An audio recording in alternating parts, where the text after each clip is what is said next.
And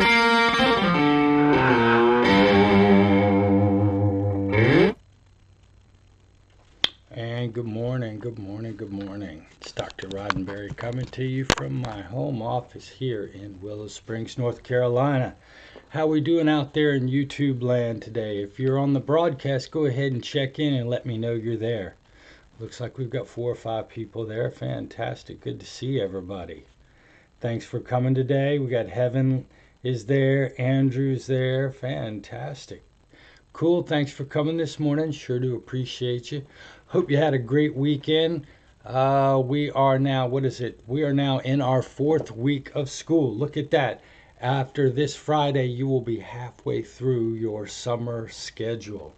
I don't know if you have 2 classes, but this means you're halfway done with 2 classes. Fantastic. I know you're excited about that. Summer school always moves really, really quickly, so it's hard to keep up. I remember I used to teach a 5-week summer school class at UNC Chapel Hill a long time ago. And it was a paper-intensive class where the students had to write 3 papers. And just in 5 weeks, it was almost impossible. So I do appreciate that you folks are going through an extra difficult summer session. It moves quickly, but you're doing well. Good to see you, Gustavo. Thanks for coming in. I was just letting everybody know that we are getting close to the halfway point of our summer school class. So keep up the good work, keep fighting, because we are getting to the halfway point. And once you get to the halfway point, you can't quit because you're closer to the other side than you are to going back. So just think, you are really, really making good progress in this class. All right, let's go ahead and move to our PowerPoint today. Looks like 3 is going to be our good starting number. We're at 9:01, so not a bad time to start a class. Okay, so today we are talking about behaviorism. I introduced behaviorism a little bit in the first day of class when I talked about research movements. Early in the history of psychology, nobody knew exactly how best to study the human animal. And so 3 sort of movements, I would say, developed in the early 20th centuries. One of them was psychoanalysis, led by Sigmund Freud. The other was the cognitive perspective, based on the idea that human beings were computers. And then the third one is this idea of behaviorism, the idea that humans and animals were somehow shaped by the environment in which they found themselves in. So what we're going to do today for the next couple of days is we're going to talk a little bit about behaviorism, the beliefs, the models, and the evidence that would ultimately bring this down as the reigning perspective in psychology. So what are we going to cover today? We're going to talk a little bit about the behaviorist perspective, what it is. I'm going to talk about classical conditioning, learning by association. I'm going to introduce you to little Albert, the first example of a phobia being trained into a human being. Then we're going to talk about operant conditioning and this fellow named B.F. Skinner, who trained pigeons and rats. And then we're going to talk a little bit about shaping as a technique for creating complex behaviors in humans and animals. Good morning, Lewis. Thanks for dropping in today. We are talking about Chapter 6, Behaviorism. Okay, now, how are human beings and animals so smart? How do they develop these abilities to respond to environments in such clever and complex ways? This was a question that had plagued early psychologists in the 19th century. Yeah, we can talk about this thing called a brain and a nervous system, but how exactly does this nervous system change and interact with the external world? Behaviorism is going to be a school of thought which began to believe that maybe there was some systematic way in which the human being responded to and adjusted their behavior based upon the environment that they found themselves in. And so the behaviorists sort of were this group of people. This classic approach was popularized by a fellow named John Watson, who's going to be the little Albert scientist, and a fellow named B.F. Skinner. This classic approach, popularized by John Watson and B.F. Skinner, it popularized the study of learning. How do organisms, specifically people, acquire new behavioral adaptations, excuse me. And what they're going to define, listen to this definition of learning: a relatively permanent change in behavior that occurs as a result of experience. Listen to that, a relatively permanent change in behavior. Isn't that an interesting way to describe learning? What's missing? If you would, if you're listening to me in the chat bar, what's missing from this definition of learning? A relatively permanent change in behavior that occurs as a result of experience. What is specifically left out of this definition of learning? Can anybody tell me? So, what we're going to be talking about over the next couple of days, as I wait for that answer to come in, are the two types of learning. We're going to talk about learning by what they call associative learning. Your book talks about different ways of humans acquiring behavior, but the two we're going to focus on for this class are what we call forms of associative learning, which is where we associate two events in our neural matter. This was sort of the theory behind behaviorism.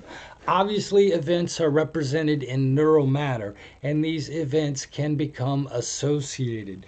And they're going to talk about two kinds of associative learning today. We're going to talk about classical conditioning, which is learning by association, simple association. One thing happens in your environment, another thing happens in your environment. You learn to relate those two things together. And then we're going to talk about operant conditioning, which is learning by reward and punishment, or learning based upon outcomes. Now, I asked a question earlier, and I asked you to tell me what was missing out of this definition of learning: a relatively permanent change in behavior that occurs as a result of experience. I still don't see an answer in the chat bar. I'd like somebody to take a guess. What's missing? What are they not talking about when they talk about learning that you would usually think goes in learning? What exactly is missing? Come on, give me a shot here. Give me a chance. What do you think? All right, now, here's the deal. The behaviorists were very strong in their opinions. They believed, let's talk about these behaviors beliefs. John Watson was sort of what they call the father of behaviorism. And he was the one that sort of led the charge to support this idea of how human beings should be studied. And he outlined sort of a theory of what behaviorism was, the methods that one should use to study human functioning, and sort of a philosophy on what exactly his approach represented. Gustav, what's missing in this definition of learning is the idea of the mind, a relatively permanent change in behavior. When you learned math, did you think of learning math as a relatively permanent change in behavior, Gustav? Right? Do you think of learning in terms of behaviors? The behaviorists did. In fact, that's why they received that nickname, if you will. That was a pejorative nickname. One meant to tease them at first, because they didn't believe that we should think about mental constructs. They thought that we should reduce our discussion of human functioning to behaviors. So when a behavior says you've learned how to read, I think that there's anything mental going on. They think of that as a change in behavior. Okay, now let's talk about some behaviorist beliefs. They thought that all human behavior is acquired through environmental experience. There is nothing about you that is innate. It is all trained into you. And the difference between you and me, Lewis, is simply the environment we grew up in. If you're a gang member and I'm a college professor, the only difference between us is that your environment turned you into a gang member and my environment turned me into a teacher or whatever. Or Lewis, let's say you're a cross-country cyclist. Well, a professional cross-country cyclist. Well, it's all because of your environment.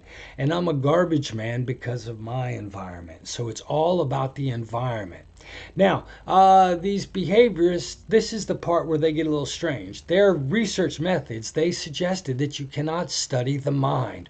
Remember, I told you one of the problems with creating the science of psychology was demonstrating that the mind could be measured. And I suggested to you that the just noticeable difference discovered by Gustav Fechner was the first measure of the mind. Well, you know what? It's that question still hadn't been determined by 1900. And so John Watson in Behaviorism took the point of view that you really can't measure the mind. So the only thing we could possibly measure and see and interpret was behavior. Behavior. Now, this behaviorist belief was developed, and these theories were developed with lots of animals. So we're going to talk about studying pigeons, we're going to talk about studying rats, we're going to talk about studying dogs. According to behaviorists, the principles that worked in animals were the same exact principles that worked in humans. So how many of you have ever trained a dog to use the bathroom outside? How many of you ever trained your dog to sit? How many of you have ever trained a dog to shake hands? If you've trained your dog to do any of these things, a behaviorist would say this is the same exact process that you use to teach children everything. How did you learn how to tie your shoes? The same way a dog learns how to shake hands. How did you learn how to read? The same way that a dog learns how to sit. They would argue that that the learning processes that guide humans and animals are exactly the same. And they add a basic philosophy, which was that the difference in people's life outcomes is due to the environment. Have you folks ever heard of the nature versus nurture debate, the nature versus nurture debate? And we would say people who support the genetic causes of behaviors are what we call naturists. Well, you can contrast them with the behaviorists who were extreme nurturists. They thought that crime, poverty, all the bad things in life were caused by people growing up in poor environments. And you can actually contrast this to the eugenics movement, which existed here in the United States, which said that bad genes caused people to have poor outcomes, and the eugenics actually believed in selective sterilization of human beings to prevent the passing on of bad genes. And the behaviorists were 100% against that. All right, so here's the deal. We've got this group of people who would sort of champion one way of looking at human behavior. They say human behavioral complexity is all a function of how our environment trains us. They have a very, very anti-mentalistic description of learning, which is a relatively permanent change in behavior that occurs as a result of experience. And they think that this explains how all human behavior is acquired. They think that this is the best way, in fact, the only way to study human functioning. And they say that animals and human beings learn exactly the same way. So this is sort of the behaviorist belief. Now, they argued that there are two methods for acquiring new behaviors: learning by association and learning by consequence. What I'm going to do over the next few minutes is I'm going to talk to you about these two models for how human beings learn different behaviors. So let's first talk about this fellow named Ivan Pavlov and Pavlov's dog. Has anybody ever heard of Pavlov's dog, or the phrase ring a bell? Ring a bell? Anybody ever heard that? Ivan Pavlov is a very, very famous psychologist, although he wasn't a psychologist. He was actually a physiologist who was studying digestion, mainly how dogs produce saliva in their salivary glands. And he would insert tubes into these dogs' salivary glands. He would give them food to eat, and then he would carefully measure the amount of saliva that was produced by these dogs to understand all of the physiological properties of saliva. Okay, however, he discovered that his dogs started screwing up his experiment. His dogs would start salivating too early. When the fellow came to give them their food, the dogs would start to salivate before they even tasted the food. And after a while, he realized that he was onto something he called a conditioned reflex. A conditioned reflex. Okay, so a couple of you have heard of ring a bell. Okay, great. Here's the deal. What he realized is that sometimes animals can learn to associate a reflex response with an environmental cue. Now, you may or may not know this, but salivation is a reflex behavior that occurs. Yes, this definitely can happen with all of us. In fact, I'm going to show you that it can in just a second.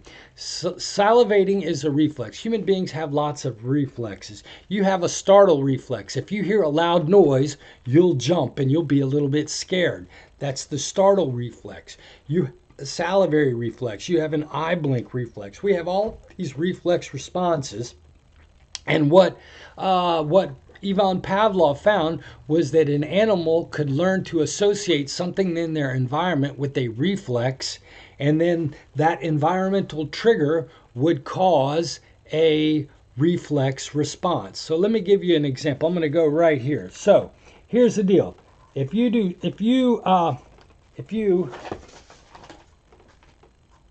taste pizza, you start to salivate. This is a reflex. Right here. Taste pizza causes you to salivate.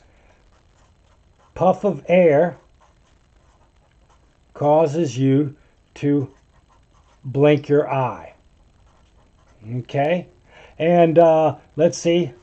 A loud noise will scare you. Okay? These are reflex responses. If you taste something good, you'll start to salivate. If somebody blows a puff of air in your eye, you will blink. If you hear a loud noise, you will jump. These are reflex responses. Does that make sense? Okay? Now, here's the deal. So he gave these animals dog food and they salivated. Okay? He called this the reflex response. And he gave these a name. He called this the unconditioned stimulus, and he said it caused an unconditioned response. Okay? An unconditioned stimulus and an unconditioned response. Does that make sense? Does that make sense? Now, here's what he would then do.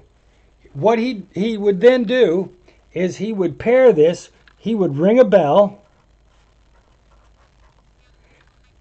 Then he would give the dog food, and then the dog would salivate.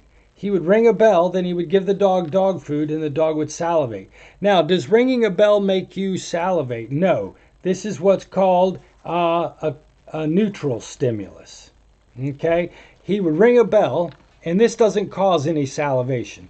He would ring a bell, then he would give you dog food, then he would salivate. He would ring a bell, give you dog food, then you would salivate. And he found, after multiple pairings, okay, he could ring a bell and it would cause the dog to salivate. And he then called this the conditioned stimulus, and he calls this the conditioned response. This was learning. Okay? This was learning. So let's go back real quickly. All right, so here's the deal. Look at this picture over here. Before conditioning, if you give the dog food, the dog will salivate. That's an unconditioned stimulus, and it causes an unconditioned response. We'll call that a reflex, if you will. He actually did this experiment in lots of ways. He would do it with a bell. He would do it with a metronome. In this picture, they're showing you the metronome. The metronome is the neutral stimulus. When you click the metronome or ring the bell, the dog doesn't salivate. However, if you click the metronome or ring the bell and then give the dog food and do that several times in a row, then the dog will start to salivate when it hears the metronome or hears the bell. Does that make sense to everybody? Does that make sense to you? Let me give you one quick example. I cook around my house, okay? I don't know if your dads do that, but my wife has a hard job. She works a lot of hours, and frankly, I'm a better cook. So I do the cooking around the house. I cook 6 nights a week. I cook nice home-cooked dinners, pork chops, chicken, spaghetti, lasagna. I cook all this stuff. But on Friday nights, I take the night off, and it's pizza night. It's pizza night at my house, right? And so here's this deal. There's this same teenager that brings me my food every Friday. And so his name is Brad. And I see Brad. The doorbell rings, and Brad's there. He brings me a pizza, and when I smell that pizza, I salivate. What's the reflex response here? The pizza is the unconditioned stimulus, and it causes the unconditioned response. And every Friday, I see Brad. He brings me the pizza, I smell it, and I salivate. I see Brad. He gives me the pizza, and I salivate. Ding dong. Hello, Mr. Roddenberry. Hi, Brad. Ooh, that pizza smells good. I salivate. Ding dong. Hi, Mr. Roddenberry. Hi, Brad. It's good to see you again. Boy, that pizza smells great. I salivate. You know what? Last week I was out at the convenience store and I saw Brad. And you know what? As soon as I saw Brad, I started salivating. Right? So Brad has now become a conditioned stimulus, and my response is the conditioned response. Does that make sense? Okay. Now, here's the deal. If you'll notice down here, it says higher order classical conditioning. Here's the cool thing that Pavlov found. Once you condition the dog to salivate to the metronome, you can then use the metronome salivating link to condition something else. So let's say he conditioned the dog to salivate to the ticking of a metronome. After he had established that link, he would then pair the bell with the metronome. So he would ring the bell, he would play the metronome, the dog would salivate to the metronome, and after a while the dog would then begin salivating to the bell as well. And he called that higher order conditioning. All right. So here's the deal. Let's look at this. Winning is fun, right? Think about that. This is an unconditioned stimulus, and this is an unconditioned response. Everybody loves to win, right? And so here's the deal. Michael Jordan, when he came out in the pros, you would see Michael Jordan and you would see him win, and you would say, wow, winning is great. You would see Michael Jordan, he would win something and it would be cool. You would see Michael Jordan, he would win something and it would be cool. And after a while, Mike Jordan had positive feelings. All right, whenever I saw Michael Jordan, I thought about winners. And so then I would get Hanes underwear, and we would have commercials. Hanes underwear, Michael Jordan wears them. Ooh, I have positive feelings to Michael Jordan. Ooh, Hanes underwear. I like Michael Jordan, so I have positive feelings towards Michael Jordan. I see Hanes underwear, Michael Jordan, I have positive feelings towards Hanes underwear. And so I would develop positive feelings toward Hanes. And this would be higher order conditioning. All right? I hope that makes sense. Right? And so this is one way in which human beings learn and adjust their behavior. They adjust to environmental cues that are related to reflex responses. Let me give you the most famous example is the training of toddler named Little Albert by John Watson to have a phobia. So it was John Watson's belief that everything about you, good and bad, was shaped by your environment. Look at this John Watson quote. Give me a dozen healthy infants, well formed in my own specified world to bring them up in, and I'll guarantee to take anyone at random and train him to become any type of specialist I might select. A doctor, a lawyer, an artist, a merchant chief, and even, yes, a beggarman and thief. Regardless of his talents, pensions, tendencies, abilities, vocations, and race of his ancestors. According to John Watson, everything about you was shaped by your environment. He didn't believe that any minority group was inferior to other groups. Any differences among groups were caused specifically by the environment. Hi, Jim. We're just talking about classical conditioning and learning by association. And so little Albert is about to have a phobia trained into him by John Watson to prove that something negative can be learned by the environment. So here's what he did. He took little Albert and he first tested little Albert to see if Albert was afraid of rats. And you'll see in this picture right below me, little Albert sitting there, and John Watson, that's actually a picture of John Watson, he's holding a little white rat.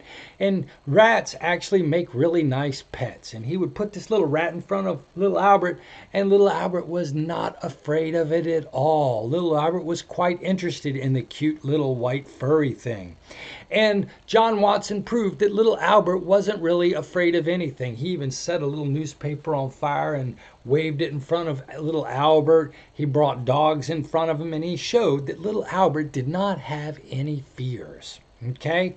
Now, what he then did was he took this white rat and he would put this white rat right in front of little Albert, and he would come up behind little Albert and bang this metal bar with another bar and make a really loud sound right behind little Albert. And little Albert would freak out and start crying because the noise scared him.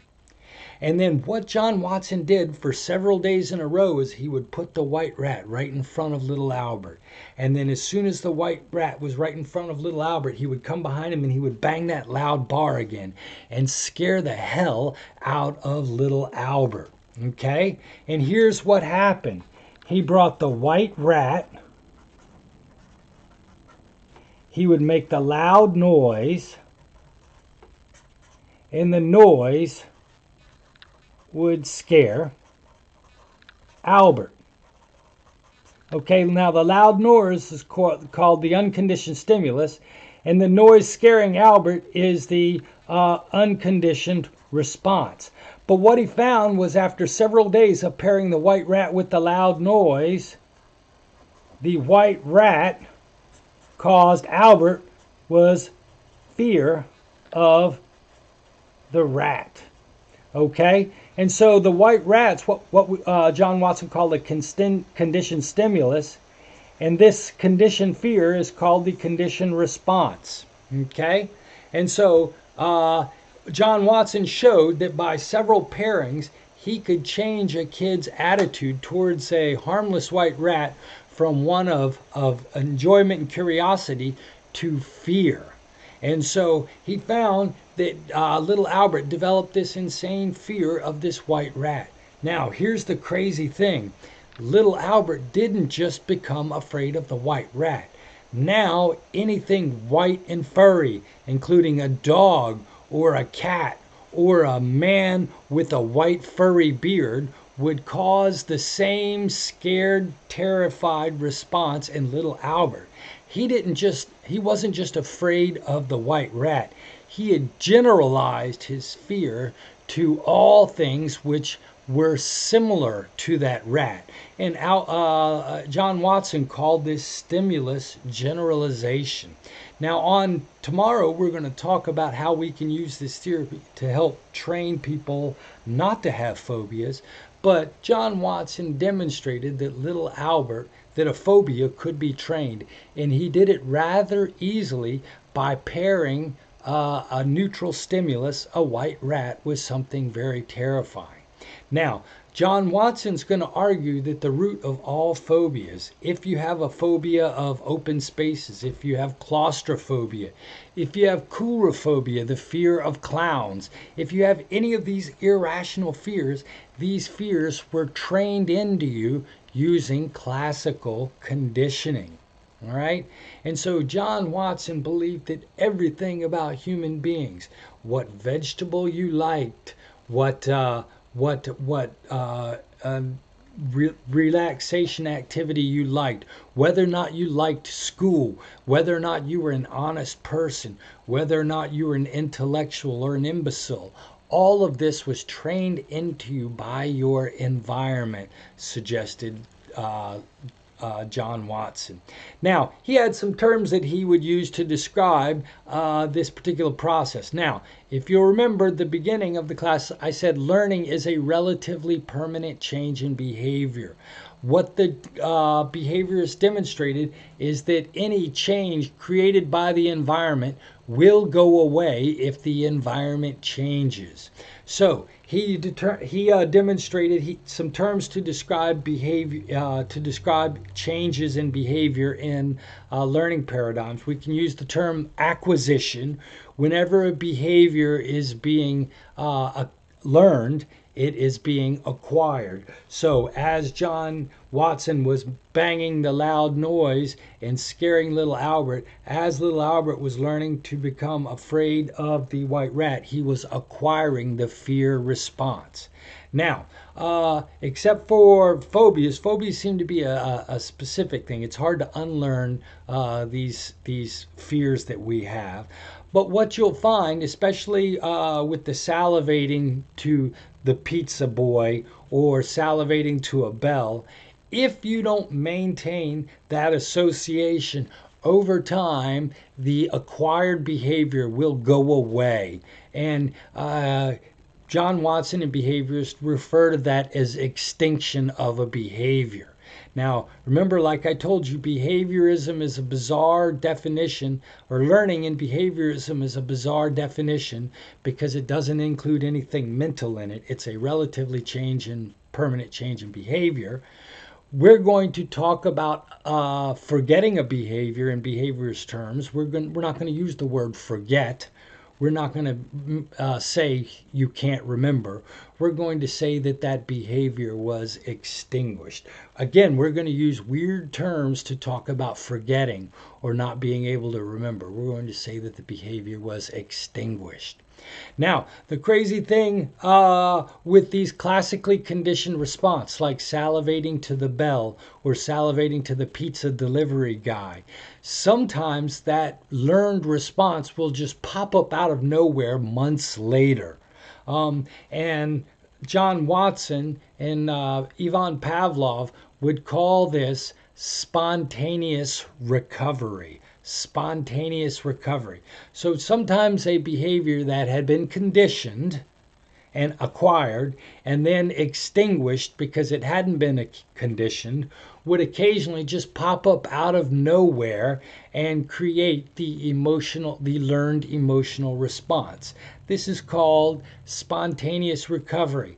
And as I say down here, post-traumatic stress disorder, which is typically a learned emotional response that comes from a traumatic event that occurs in someone's life, you can think of the emotional content, the emotional flashbacks that people have as a form of spontaneous recovery.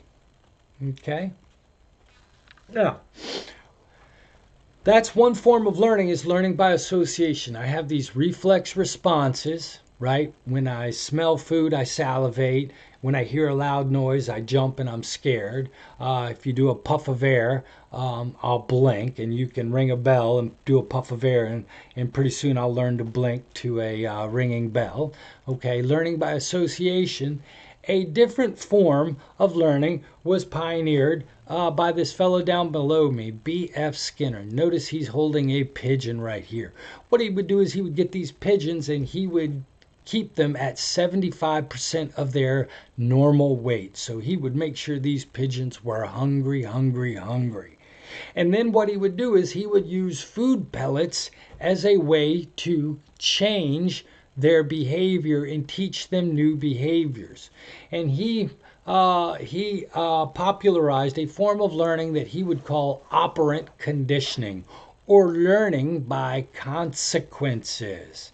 And he argued that this learning was a result of an active learner that was doing random things in their environment and learning that some of these random behaviors led to reinforcers or good results. And so that they would begin to engage in these good result behaviors more often than ones that didn't lead to any result at all. Okay, and so if you look over here, I guess it's down in the corner here, you'll see we've got the Skinner box.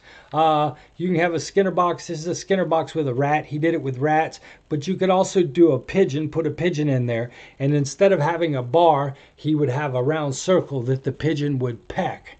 So he would put a hungry rat in a box, or he would put a hungry pigeon in the box, and he would wait for them to randomly engage in one behaviors. If it was a rat, he would have a bar in there.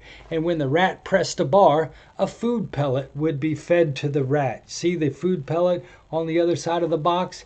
He could do the same thing with a bird. He would have a little pecking disc, and if the bird pecked the disc, some bird seed would come out of a container, and the hungry bird or the hungry rat would get some food. And what he found was that if you put an animal in there, the animal would just start exploring. If it was a bird, it would just start pecking everything, the ground, the walls, the ceiling. If it was a rat, it would just start touching everything. And he found that eventually the animal would stumble upon the correct behavior. So for the rat here, it would be pressing the bar. And he found that when the rat pressed the bar and was given a food pellet, after a while, the rat would begin pressing the bar more frequently. And after a while, he found that the rat was intentionally pressing the bar multiple times to try and get food rewards. Now, if you'll notice, right beside the Skinner box is this thing called a cumulative recorder. It rolls out like one of those old style EKG machines, and there's a stylus that makes marks. And what happens, he would have it hooked up to the pecking disc or to the rat's bar, and every time the rat presses the bar or the pigeon pecks the disc, the stylus would jump up one notch, and it would stay there for a while, and then if the animal didn't peck again, it would float back down. But if the animal kept pecking, it would stay at the same distance, and it might even go up higher. So what this cumulative recorder would do is it would allow us to represent how frequently the animal was engaging in the desired behavior. In this example here, it would be the rat pressing the bar. And you'll notice that this blue line represents the stylus mark. And you'll notice how we get one response, and then the stylus jumps up a little bit, and then we get a bunch of responses in a row. And what you see, the line is trending upwards. It's showing more frequent bar presses. This is what we would call acquisition of the behavior. And B.F. Skinner would say that this animal's behavior is being reinforced, and that this reinforcement is leading to the acquisition of behaviors. Now, how many of you, when you taught your dog how to sit, can somebody explain to me, how did you teach your dog to sit? Go ahead and type in the chat bar. If you've ever taught an animal to do a trick, how did you teach that animal to do that trick? Go ahead and type in there and let me know. If you didn't teach an animal to sit, if you taught your dog to use the bathroom outside, that's fine. If you taught your dog to heel or to shake hands, how exactly did you teach your animal to engage in that behavior? I'm going to guarantee that what you're about to describe to me is that you used a reinforcer. By using treats. Exactly. Your treat was a reinforcer, Heaven. B.F. Skinner would say that you were reinforcing the behavior. You get the dog out there, you push its butt down. When it finally sits down, you give it a treat. Then the dog stands back up. you push its butt down a second time. When its butt hits the ground, you give it another treat, right? And so then you teach the dog, you say sit, and you do sit and push the dog's butt down. Sit, sit, push the dog's butt down. And after a while, when you say sit, the dog will put their own butt down because they know a treat follows. Exactly. You're using a reinforcer, what's known as a positive reinforcer, Heaven. Okay, now we're going to call it a positive reinforcer because positive means you give it something. Positive reinforcer, push the dog's down button and praise them and give them a treat. Exactly, Crafty Table. Exactly, exactly, exactly. And because you're handing the animal something, you're making a positive consequence, and that consequence is good. The dog likes that. That's a positive reinforcer. Now, in this world of reinforcers, there are some outcomes that also can cause a behavior. Yes, Jadija, you are quite right. And in fact, there's a lot of research which demonstrates that external reinforcers like this decrease people's intrinsic motivation. If you give a kid, there is research to show that if you give a kid great money for making good grades, the kid will like school less. They'll start to associate doing well in school with money and not with intrinsic motivation. Great point. Jadija, we're going to talk about you on Wednesday and Thursday because you are already poking holes in the behaviorist argument. I love that. I love that. I love that. You're right. That's where we're going tomorrow night. Tomorrow. But today we're going to talk about it as if it doesn't. But you are so right. So he identified these things called reinforcers, which are consequences that make a behavior more likely in the future. And you'll notice that we have punishers, which are consequences that make a behavior less likely in the future. Oh my God, less likely in the future. That's a typo. That's a typo. Consequences that make a behavior less likely in the future. Okay. Now you'll notice that I have a star right there. These consequences can be of two types. These consequences, you do not have to get a consequence every time for it to be useful in conditioning your behavior. So let's talk about the different ways in which you can reinforce that behavior with a dog treat. Now, what B.F. Skinner found was that you can condition pigeons to peck a circle. You could condition rats to press a bar, even if you didn't reward every behavior that they engaged in. Now, you can reinforce every behavior. Every time your dog sits their butt on the ground, you can reinforce that. That's what's called continuous reinforcement, which is a positive consequence every time the desired behavior occurs. That's continuous reinforcement. However, what B.F. Skinner found was that you could get the same effect even if you only reinforced part of the desired responses. So he found that partial reinforcement also worked as well to condition behaviors. He found that sometimes what you could do is you could give the rat or the bird a reward based on a ratio of their responses. So I could reward 1 out of every 3 bar presses, or 1 out of every 10 pecks, or 1 out of every 5 bar presses. I could do a ratio. And what he found was the animal would still learn the desired behavior. And if you look at the graph over here, it's a graph of behavior acquisition as it goes up. As we go up the y-axis, the behavior is occurring more frequently. And you'll notice that over a certain number of sessions, depending upon whether you use partial reinforcement or continuous reinforcement, the behavior is still acquired. So we can reward the behavior every 10 behavior press. Or you know what? I can reward the behavior in intervals. I can reward 1 bar press every 10 seconds. Now the animal can press the bar 100 times, or the animal can press the bar 1 time. I'm going to reinforce that behavior every 10 seconds. That's what we would call interval partial reinforcement. So what B.F. Skinner found was that you could reinforce a behavior inconsistently, and that behavior would still be acquired.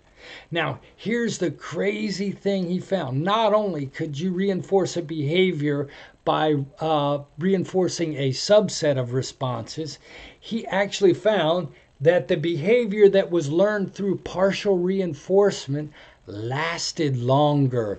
It was resistant to extinction. It took longer for the animal to unlearn a behavior that was learned through partial reinforcement. Okay? You're right. You are so right, Jadija. I every time I'm talking, I keep looking at you and talking and thinking about this internal motivation, intrinsic motivation. So here's the weird thing, though. Now, I'm going to use words like positive reinforcement and negative reinforcement, positive punishment and negative punishment. Here's what I want you to understand. You can actually condition a behavior by either adding consequences or taking consequences away. So, for example, I can make a behavior more likely by giving you a reward, something you like every time you do the behavior, or I can reinforce a behavior by taking away something you don't like every time you do the good behavior. If I give you something you like every time you do a behavior I want you to do, and you learn how to do that behavior, I'm using positive reinforcement. Okay, so B.F. Skinner used positive reinforcement every time the animal pressed the lever. He would give it a food pellet. But you know what he could do as well? He could have started an electrical circuit in the bottom of the cage and started shocking the rat, and he could have set it up so that if the rat presses the bar, the shock will go away, and he would have found that the animal would learn how to press the bar to stop the shock. That's called a negative reinforcer. Okay? And so he found that you could cause a behavior to become more frequently by using a positive reinforcer, by adding something positive, or by taking something away, a negative reinforcer. So, for example, when you have a headache, you take aspirin. When you take the aspirin, the headache goes away. So the aspirin is a negative reinforcer. Every time you take it, something negative goes away. On the other hand, I can use positive and negative to punish behaviors too. So if I add something you don't like every time you do something I don't want you to do, I am engaging in positive punishment. So I can add pain to your butt. I can spank you if you do something bad. That is adding an adverse state to you. That's called positive punishment. Okay? And then you can use negative punishment. I can take away something you don't like. So let's say you have car keys, and if I catch you lying to me, I can take away your car keys, or I can take away your cell phone. Now, here's the deal. I have a son named Zach, and I want to shape his academic performance. If I give Zachary $20 every time he makes an A, what am I doing? Am I reinforcing his behavior or punishing his behavior? If I give him $20 every time he makes an A on his report card, am I trying to reinforce a behavior or punish a behavior? Jim Bro thinks that Kierkegaard's most recent video is a great parallel lesson. It talks about how routines become habits, how your brain wires itself, and how to change them over time. Yes, Jim Bro, what you were talking about is the idea of the social cognitivists. They argued that reinforcements and punishments create habits in our brains, and then these habits take on a life of their own. And in order to help somebody suffering from problems, what you need to do is to help them adjust their habits. Yes. We're trying to reinforce the behavior, Lewis. Yes. Am I giving him something positive or taking something away that's negative? If I'm giving him something positive, then it's a positive reinforcer. If I'm taking away something he doesn't like, then it's a negative reinforcer. Okay? What am I doing? Positive or negative? Quick, quick, quick. Okay. And let's say I tell Zachary if he makes straight A's, it is a positive reinforcer. Okay, check this out. What I'm going to do is I tell my son, Zachary, if you make straight A's all year long, I'm going to take away your curfew. I used to make you come home at 11 o'clock. Now I won't make you come home at 11 o'clock. What kind of reinforcer am I using if I take away his curfew? What kind of reinforcer am I using? That is a what? A negative reinforcer, absolutely. And so I can do the same thing with punishments. If I add a task to him that he doesn't like when he makes a D on his report card, I am using positive punishment. If I take away his car keys because he makes a D, I am using negative punishment. I'm taking away something he likes so that he doesn't engage in the behavior. And so what I want you to be able to do on your exam and on your homework is to know when we're using positive or negative reinforcers or punishment to change people's behaviors. One of the things that they do in school, applied behavioral analysis, and we're going to talk about that in class in webinar on Wednesday, is school officials try to figure out why kids are acting out and create reinforcement settings that cause children who have behavior problems to act in appropriate ways. So little Albert disrupts class every day. Why does he disrupt class? He likes the attention. Well, then let's set up a situation where we take attention away from him if he disrupts. But if he is a good boy, we give him a chance to be the center of the class's attention. And so applied behavioral analysis uses the idea of positive and negative reinforcement and punishment to help train behaviors into children with behavior problems, to train children who have autism to have new and more adaptive behaviors, although that is controversial. But in a sense, and we don't have time. I've run out of time talking about shaping. We're going to talk about that in Wednesday night's webinar. Read about it on your own or come to the Wednesday night webinar, and we're going to talk specifically about shaping behavior. But what I want you to get from this class, okay, quickly, is that behaviorism is a point of view in psychology. It's not a subfield, but it was a belief that existed that dominated psychology in the early 20th century that was focused on how we acquire behaviors. And it argued that we didn't need to worry about the mind or mental things or people's feelings to understand how new behavior was acquired. We simply needed to understand classical and operant conditioning as ways of acquiring new behaviors. I suggested to you that Ivan Pavlov introduced a model of learning where we learn to associate neutral things in our environment with reflex responses. And then these neutral things in our environment create new reflexes, or what he would call psychic reflexes, or what we might call learned behavior. All right. And he even showed how you could do this with a phobia. And create a phobia in a child. And think about all the phobias, the fears, the things you don't like, that you're afraid of, and how you may have acquired those fears in growing up. And then we'll talk about Skinner, and he argued that we learn by consequences. Behavior is reinforced and it becomes more frequent, or behavior is punished and it becomes less frequent. And he showed how you could teach rats and pigeons to engage in a simple behavior by reinforcing their behavior. And then I furthermore suggested you can extend this to how we train children to engage in behaviors that we want, how we train them to avoid behaviors that we don't want. All right, and this represents one view on how human behavior is acquired. Now, what I'm going to do on tomorrow is I'm going to answer Jadija's point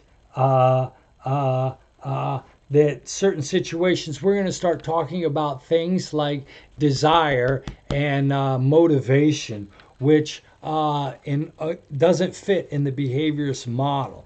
And Jadija, you're talking about motivation. Jimbro, you're talking about cognitive habits.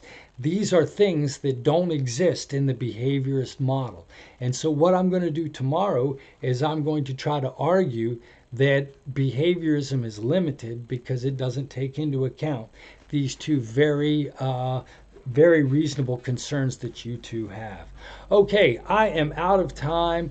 I look forward to seeing you in class tomorrow morning where we talk more about behaviorism. I really hope you come to class this Wednesday night because I'm going to show you how to teach your dog how to turn on the lights in your house. I'm going to teach you how I tell you about how I taught my kid the word no in 15 minutes when he was 1 year old.